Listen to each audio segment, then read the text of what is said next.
नमस्कार विद्यार्थी मित्रांनो, इयत्ता 8वीच्या सर्व विद्यार्थी मित्रांचं आपल्या युट्यूब चॅनलवर सहर्ष स्वागत आहे। तर मुलांनो, चक्रवाढ व्याज या प्रकरणातील सराव संच 14.2 आपण मागील काही व्हिडिओपासून सोडवत आहोत। तर या व्हिडिओमध्ये आपल्याला प्रश्न तिसरा व प्रश्न चौथा सोडवायचा आहे। तर काय म्हणते प्रश्न तिसऱ्यामध्ये बघा बरं। एका अभयारण्यात 40,000 झाडे आहेत। दरवर्षी 5% दराने वृक्षवाढ करण्याचे उद्दिष्ट ठरवण्यात आले असेल तर 3 वर्षानंतर त्या अभयारण्यातील झाडांची संख्या किती असली पाहिजे। 5% दराने दरवर्षी त्या झाडांची वाढ करण्याचं उद्दिष्ट आहे। म्हणजेच हे वाढ कशी होणार आहे, चक्रवाढ व्याज पद्धतीने होणार आहे। म्हणून चक्रवाढ व्याजाचं आपल्याला या ठिकाणी सूत्र वापरावं लागणार आहे। मग आपल्याला पहिल्यांदा काय सांगितलेलं आहे, 40,000 झाडे आहेत। म्हणजेच आपण या ठिकाणी लिहू शकतो अभयारण्यातील झाडांची संख्या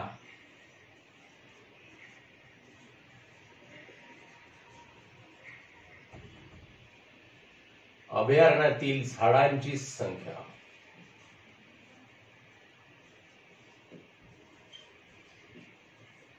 बरोबर याला सुरुवातीची झाडे जी आहेत ते पी असतील। पी बरोबर किती मग 40,000। 40,000 दरवर्षी 5% दराने वृक्षवाढ करण्याचं उद्दिष्ट आहे। म्हणून वृक्षवाढीचे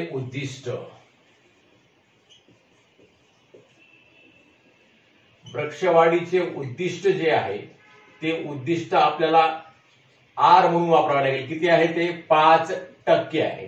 आणि 3 वर्षानंतर त्या अभयारण्यात झाडांची संख्या किती असली पाहिजे। मग 3 वर्षानंतर म्हटल्यानंतर एन बरोबर किती येईल, 3 वर्षे येईल। मग 3 वर्षानंतर किती झाडे असतील, म्हणजेच 3 हे मुद्दल एवढे झाडं असतील 40,000, पण 40,000 झाडांमध्ये किती झाडं वाढतील, म्हणजेच आपल्याला या ठिकाणी रास काढायची आहे। रास म्हणजेच काय काढायचं आहे मुलांनो, ए काढायची आहे। 3 वर्षानंतर झाडांची संख्या, 3 वर्षानंतर झाडांची संख्या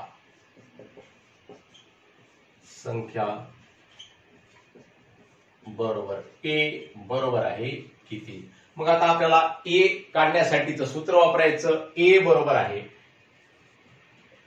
पी कंसामध्ये 1 अधिक आर छेद 100 आणि कंसाचा एन वाघात। मग आता आपल्याला पी ची किंमत किती दिलेली आहे, 40,000 दिलेली आहे। ही किंमत या ठिकाणी लिहूया 40,000 कंसामध्ये 1 अधिक आर किती आहे बेटा 5 आहे, छेद 100 ला छेद 100 आणि कंसाचा एन वाघात म्हणजे किती वाघात, तिसरा घात या ठिकाणी लिहावा लागतो। बरोबर आहे 40,000 कंसामध्ये 100 एक 100 आणि 100 आणि 5 किती 105 छेद 100 आणि कंसाचा तिसरा घात। बरोबर आहे 40,000। मग 105 ला 100 ने भागल्यानंतर इथला दशांश चिन्ह कुठे जातो, 2 स्थळ डावीकडे सरकतो। म्हणजेच किती होते 40,000 गुणिले 1.05 आणि ह्या कंसाचा कितवा घात होतो, तिसरा घात होतो। इथला दशांश चिन्ह 100 ने भागल्यामुळं 2 स्थळ डावीकडे सरकला। हे एक स्थळ आणि हे दुसरं स्थळ। अशा प्रकारे 1.05 चा तिसरा घात आलेला आहे। मग 1.05 चा तिसरा घात काय होतो, 1.05 गुणिले 1.05 अशा प्रकारे जर केलं तर काय होते बघा बेटा, 1.05 चा वर्ग। तुम्हाला सांगितलेला आहे कोणत्याही संख्येचा वर्ग ज्या संख्येमध्ये एकक स्थानी जेव्हा 5 असतो तेव्हा वर्ग कसा करायचा, तर 5 चा वर्ग 25 लिहून टाकायचा आणि हे जे अलीकडली संख्या असते या संख्येला काय करायचं, या संख्येच्या लगतची पुढची संख्या म्हणजे 10च्या लगतची पुढची संख्या कोणती, तर 11 होते। 10चा आणि 11चा गुणाकार करायचा, 11 आणि 10 110 होतात। मग हे लिहून टाकायचं याच्या अलीकडे गुणाकार आणि नंतर अशा प्रकारे आपण याचा वर्ग तयार करू शकतो। मग आता इथं या संख्येमध्ये 2 स्थळांचा दशांश चिन्ह आहे। मग आता इथं आपल्या वर्ग संख्येमध्ये 4 स्थळांचा दशांश चिन्ह आहे। 2 चा वर्ग 4 म्हणजे तिथं 4 स्थळांचा दशांश चिन्ह येतं, 1 2 3 4 म्हणजेच 1.1025 हे 1.05 चा वर्ग झाला, म्हणजे 2 वेळेस गुणाकार। आता तिसऱ्या वेळेस अजून याला 1.05 ने आपल्याला गुणावं लागतं। मग आता 5 चा गुणाकार 5 5 25 ला 5 हाचे 2 5 2 10 आणि 2 12 ला 2 हाचा आला 1 5 0 0 0 ने 1 5 1 5 आणि 5 1 5। आता 0 ने गुणल्यानंतर काय होते, सगळं 0 0 चे ते 0 ने कोणत्याही संख्येला गुणलं तरी गुणाकार काय येतो शून्य येतो, आपणास माहिती आहेच. नंतर मग आता 1 न गुण घेऊयात. 1 न गुणल्यानंतर 30 संख्या येते. 1 न कोणत्याही संख्येला गुणलं तरी 30 संख्या येत असते. म्हणजे 1 5 5, 1 2 2, 1 0 0, 1 1 1 आणि 1 1 1. आता यांची बेरीज 5 2, 5 आणि 1 6, 5 आणि 2 7, 5 ला 5, 1 ला 1 आणि 1 ला 1. म्हणजेच 1.05 चा घन किती आला बेटा? तर हे 40,000 ला 40,000 लिहून काढा गुणिले 1.05 चा घन. आता इथं 4 स्थळांतर दशांश चिन्ह आहे आणि इथं 2 स्थळांतर, म्हणजे एकूण किती झालं बाळांनो? 6 स्थळ झाली. इथले 4 आणि इथले 2, 6 स्थळ. 1 2 3 4 5 6, म्हणजेच 1.157625. 1.157625. आता या 40,000 मध्ये किती शून्य आहेत बेटा? 1 2 3 4. याला आपण 4च ठेवूयात आणि हे सगळे शून्यामुळं, म्हणजेच 4 गुणिले 10,000, म्हणजेच 10चा कितवा घात? चौथा घात. म्हणजेच हे 4 शून्यामुळं इथला दशांश चिन्ह काय होतो? इथले 4 शून्य आपण कट केले, म्हणजे एवढ्या संख्येने या संख्येला जर गुणलं, म्हणजे 10,000 जर गुणलं, तर हे दशांश चिन्ह 4 स्थळ पुढे जातं बेटा. म्हणजे काय होतं बघा बेटा, इथलं असतं दशांश चिन्ह 1 2 3 4, म्हणजेच 1 च्या पुढे 1 5 7 6, दशांश चिन्ह 2 5. अशा प्रकारे याचं उत्तर येते. मग 4 ने याला गुणलं, 4 पंचे 20,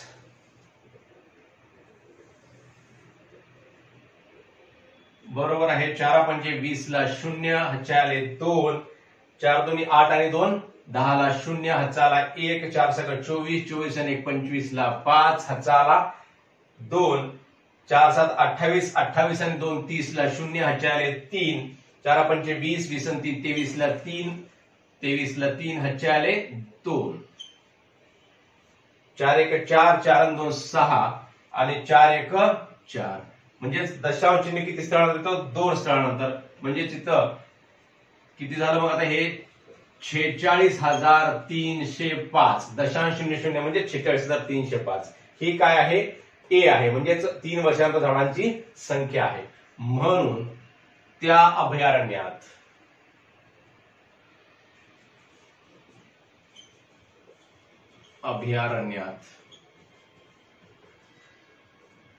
3 वर्षांनंतर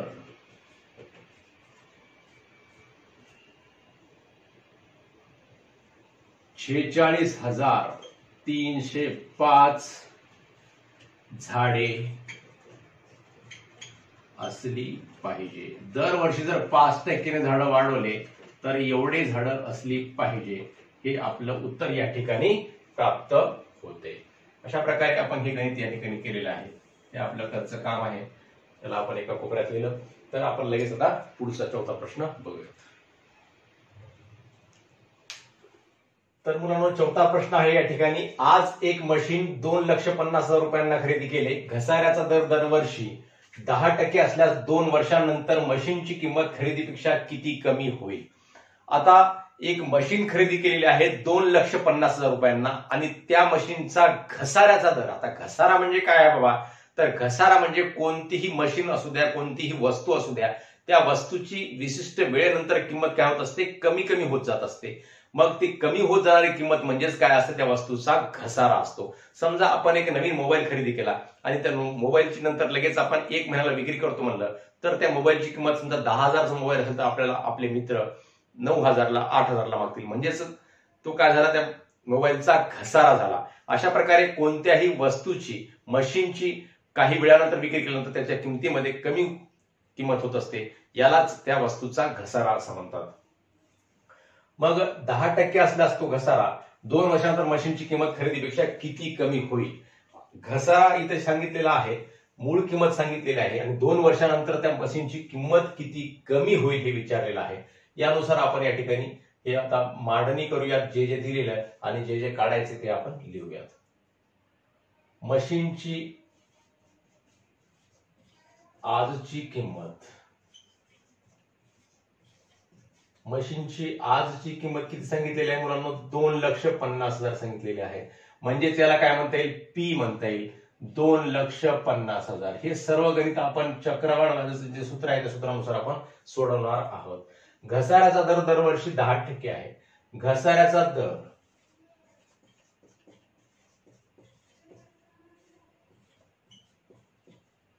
यालाच आर म्हणता येईल. आता बेटा आर कसा असतो आपण प्रत्येक उदाहरणामध्ये बघतो. आर हा दरवर्षी त्या रकमेमध्ये वाढ होत असते, परंतु इथं घसारा सांगितलेला आहे म्हणजेच याची किंमत कमी होत जाणार आहे. म्हणजे 10% 10% 10% दरवर्षी त्या रकमेची किंमत कशी होत जाणार आहे, कमी कमी होत जाणार आहे.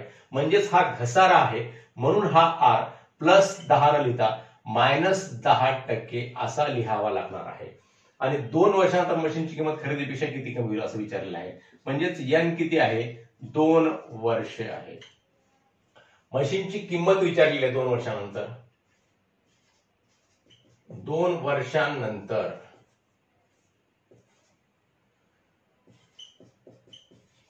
मशीनची किंमत बरोबर आहे ए. 2 वर्षानंतरची मशीनची किंमत म्हणजेच काय होईल, ही ए होईल. आणि मशीनची किंमत खरेदीपेक्षा किती कमी होईल हे सुद्धा आपल्याला काढायचं आहे. अगोदर आपण ए काढूयात, नंतर मग मशीनची किंमत ह्या मूळ किमतीपेक्षा कितीने कमी झाली हे सुद्धा आपल्याला पुढे काढता येते. मग सुरुवातीला ए बरोबर आहे पी कंसामध्ये 1 अधिक आर छेद 100 कंसाचा एन वा घात. हे सूत्र आपणास माहितच आहे. मग या सूत्रामध्ये किमती ठेवायच्या. पी ची किंमत किती आहे, 2,50,000 आणि कंसामध्ये 1 ला 1 अधिक ला अधिक आर किती आहे, -10 आहे आणि छेद किती, 100. कंसाचा एन वा घात म्हणजे कितवा घात, दुसरा घात. बरोबर आहे 2,50,000 कंसामध्ये 1 अधिक आणि वजाचा गुणाकार काय होतो, वजा होतो आणि 10/100 कंसाचा दुसरा घात. बरोबर आहे 2,50,000. आता या 10 ला 100 न भागल्यानंतर याचा संक्षिप्त रूप सुद्धा आपण करू शकता. 10 एक 10 आणि 10 100 म्हणजेच 1/10 होते. म्हणजेच 10 एक 10 10 आणि 1 किती, 10 मधून 1 गेले, सॉरी 10 एक 10 आणि 10 मधून 1 वजा केले किती होते, 9 होतात आणि 9/10 कंसाचा कितवा घात, दुसरा घात. बरोबर आहे 2,50,000 9चा दुसरा घात छेद 10चा सुद्धा दुसरा घात. म्हणजे हे 9च्या नंतर जे दशांश चिन्ह आहे ते 10 न भागल्यानंतर काय होणार आहे, 0.9 कंसाचा दुसरा घात. बरोबर आहे 2,50,000 गुणिले 9 9 81 होतात आणि याचा दशांश चिन्ह कुठे येतो, इथं येतो. म्हणजे 0.81 असं याचं उत्तर येते. मग आता याला काय करायचं, इथले 1 2 3 4 4 शून्य आहेत. 4 शून्य आपण काय करू, आपण इथले 2 शून्य कमी करूयात. म्हणजे 2,500 लिहायचे आणि हे 2 शून्य जे कमी झाले त्या 2 शून्याबद्दल इथला दशांश चिन्ह काय करायचं, 2 स्थळ पुढे सरकवायचं. म्हणजेच 81 होते. म्हणजे 2,500 गुणिले 81 हे 2 शून्य कमी झाले आणि इथलं 2 दशांश स्थळ काय केला, आपण पुढे सरकला. कारण ह्या 2 शून्याला म्हणजे 100 न जर या संख्येला गुणलं तर हे 0.81 चं 81 हे उत्तर प्राप्त होते. मग या संख्येचा आपण आता इथं गुणाकार करून घेऊयात. 2,500 गुणिले 81 तर 81 0 0 81 0 0 81 पाचा म्हणजेच 8 पंचे किती होतात, 80 पाचा 400 होतात आणि 81 पाचा किती, मग 405. 405 ला 5 हातचे आले 40. 81 दोन्ही 162. 162 आणि 40 202. तुम्ही म्हणसाल सर तुम्हाला काय 81 82 सुद्धा पाडे पाठायत का, तसं काय नसते. 81 चा खूप सोपा आपण पाडा सहज तयार करू शकतो, म्हणून इथं 81 चा पाडा म्हणलेला आहे. तुम्हाला जमत नसेल तर तुम्ही सरळ 1 न गुणाकार करून घ्या, नंतर 8 न गुणाकार करून घ्या, उत्तर एवढंच येणार आहे. बरोबर आहे. किती आली किंमत ती, 2,02,500. आता ही 2,02,500 काय आहे, 2 वर्षानंतर मशीनची किंमत आहे. म्हणून 2 वर्षांनंतर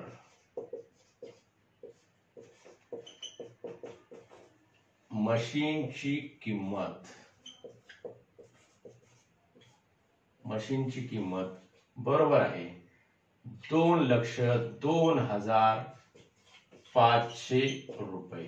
मग आता मशीनची किंमत खरेदीपेक्षा किती कमी होईल हे विचारलेलं आहे. मग किती कमी होईल हे काढण्यासाठी म्हणून मशीनची कमी होणारी किंमत, ही पुढचा प्रश्न आपण आता सहजपणे सोडू शकतो. मशीनची कमी होणारी किंमत किंवा कमी झालेली किंमत असंही आपण लिहू शकतो. कमी झालेली किंमत, मशीनची कमी झालेली किंमत. आता मूळ किंमत किती होती मशीनची? 2,50,000. मग 2,50,000 मधून ही रक्कम वजा करायची म्हणजे आपल्याला उत्तर प्राप्त होते. वजा 2,02,500 बरोबर आहे.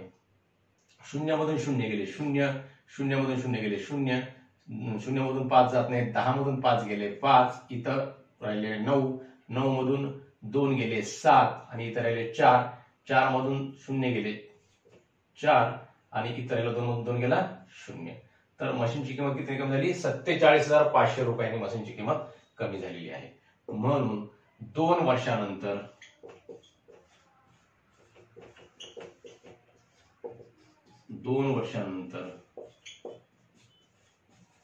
मशीनची किंमत 47,500 रुपयांनी कमी होईल. तर मुलांनो, अशा प्रकारे आपण हा घसाऱ्यावर आधारित प्रश्न सोडवलेला आहे. अतिशय महत्वपूर्ण प्रश्न आहे. कारण का तर यामध्ये हा जो घसाऱ्याचा दर आहे तो आर जो आहे तो -10% लिहिलेला आहे. हे आवर्जून आपल्याला लिहावं लागते. इथं जर -10 आपण करण्यात गेलो, 10 जर केलं तर आपलं गणित चुकून जाणार, कारण ही किंमत कमी होत जाणार आहे. घसारा सांगितलेला आहे, हे पुन्हा पुन्हा मी सांगत आहे तुम्हाला. तर अशा प्रकारे प्रश्न 3रा व प्रश्न 4था तुम्हाला सांगितलेला आहे या व्हिडिओमध्ये. तुम्हाला सर्वांना हे सर्व प्रश्न समजले असतील तर नक्की आपल्या मित्रांना शेअर करा व लाईक्स व कमेंट सुद्धा अवश्य करा. पुन्हा भेटूयात पुढील व्हिडिओमध्ये पुढच्या प्रश्नासह. धन्यवाद.